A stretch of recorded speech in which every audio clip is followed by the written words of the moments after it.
ప్రతిపక్షంగా జనసేన ఇచ్చే అవకాశం ఉంది. అప్పుడు వైసీపీకి కొంచెం గడ్డు పరిస్థితులు ఏర్పడే అవకాశం ఉంటుంది.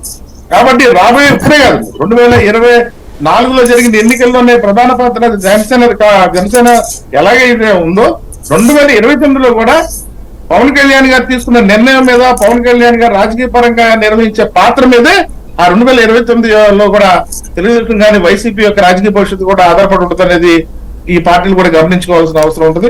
కాబట్టి ముందే మనం చెప్పుకుని పార్టీలు ఉండవు, పార్టీలు ఏ పార్టీ ఉంటుందా ఏ పార్టీ ఉండదా అనేది మనం ముందుగానే అంచనా వేసుకోకుండా అన్ని పార్టీలు ప్రజాసేవలో ముందుండాలి, ప్రజల పక్షాన్ని పోరాడే విధంగా ఉండాలనేది మనం. రైట్. మహేష్ గారు.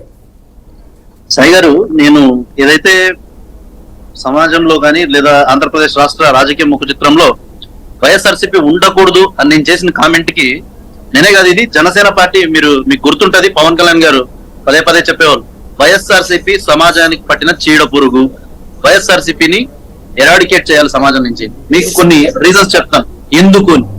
ఎవరికన్నా కానీ ఒక మనిషి క్యారెక్టర్ ఈ దేశంలో మా మద్రెడ్డి శ్రీనివాస్ గారు చెప్పారు కొన్ని లెక్కలు, నేను కొన్ని లెక్కలు చెప్తాను చూడండి.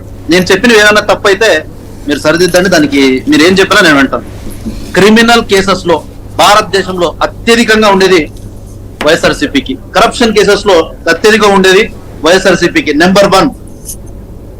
మనం ఇప్పుడు పవన్ కళ్యాణ్ గారు ఏదన్నా మాట్లాడితే పవన్ కళ్యాణ్ గారి ఫ్యామిలీని పర్సనల్ అటాక్ చేస్తారు, చంద్రబాబు గారు ఏమన్నా మాట్లాడితే చంద్రబాబు గారి ఫ్యామిలీని పర్సనల్ అటాక్ చేస్తారు.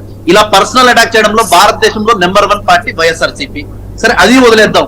లాస్ట్ కి వాళ్ళ ఇంట్లో వాళ్ళ కుటుంబ సభ్యులు, ఒక ఆడబిడ్డ చెల్లెలు షర్మిలమ్మ డ్రెస్ గురించి, షర్మిలమ్మ హావభావాల గురించి, షర్మిలమ్మ క్యారెక్టర్ గురించి, షర్మిలమ్మ పుట్టుక గురించి మాట్లాడారు.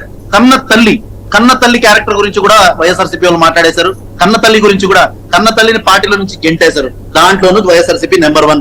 ఎమ్మెల్యే ఎంపీలు, ప్రతిపక్ష పార్టీ ఎమ్మెల్యే ఎంపీలని టార్గెట్ చేసి కేసులు పెట్టి, వాళ్ళు పోతా ఉంటే వాళ్ళ కారులో ముందు పెట్టి కేసులు పెట్టి రఘురామకృష్ణరాజు లాంటి వాళ్ళని ఆల్మోస్ట్ లాకప్ చేయాలనే విధంగా వాళ్ళని హింసించడంలో అట్లాంటి కార్యక్రమంలో వైసీపీ నెంబర్ 1.